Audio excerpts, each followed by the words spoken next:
Retroactive Co-Authorship. We are co-authors of cosmic history. All right, let's just jump right in. Today, we are tackling a seriously mind-bending idea, one that could completely change how we think about the cosmos.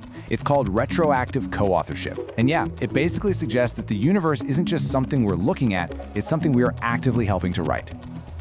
You know, this is one of the first cool facts we learn about space, right?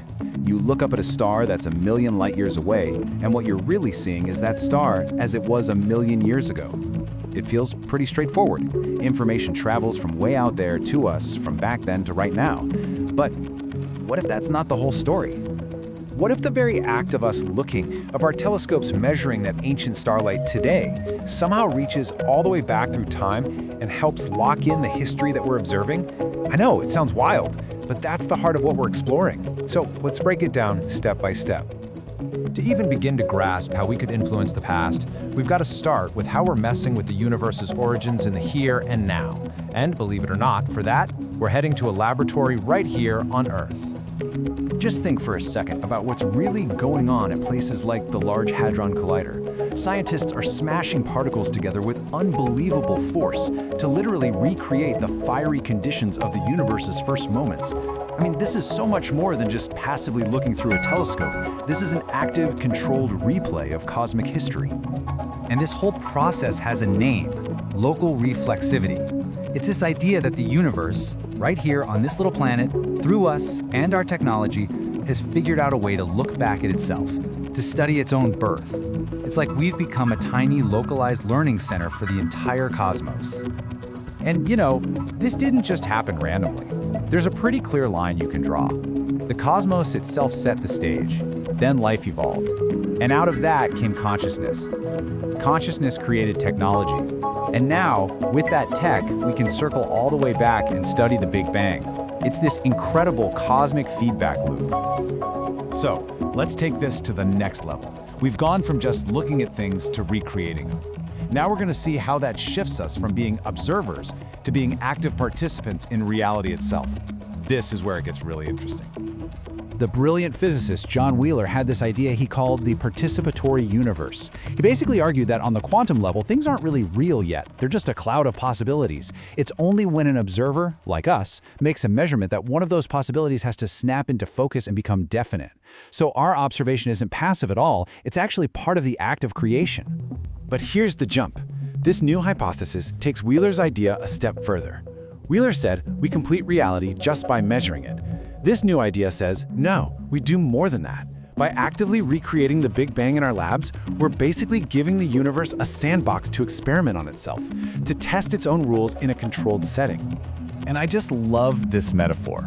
It suggests that our labs and particle colliders aren't just our tools. They're like the neurons firing in a vast cosmic brain that's slowly waking up and getting to know itself.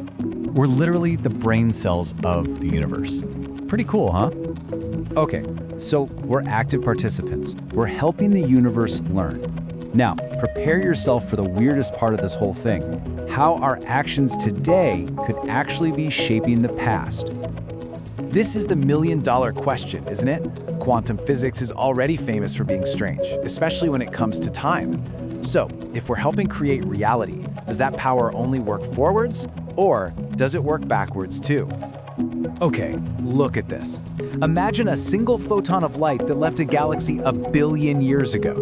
For that entire, immense journey, some of its properties were just a fuzzy quantum maybe. It's only now, when it hits our telescope and we measure it, that its state becomes a definite yes. And that's why the arrow here points backward. Our measurement, today, helps define what that photon was doing a billion years ago. And that, right there, is the big idea: retroactive co-authorship.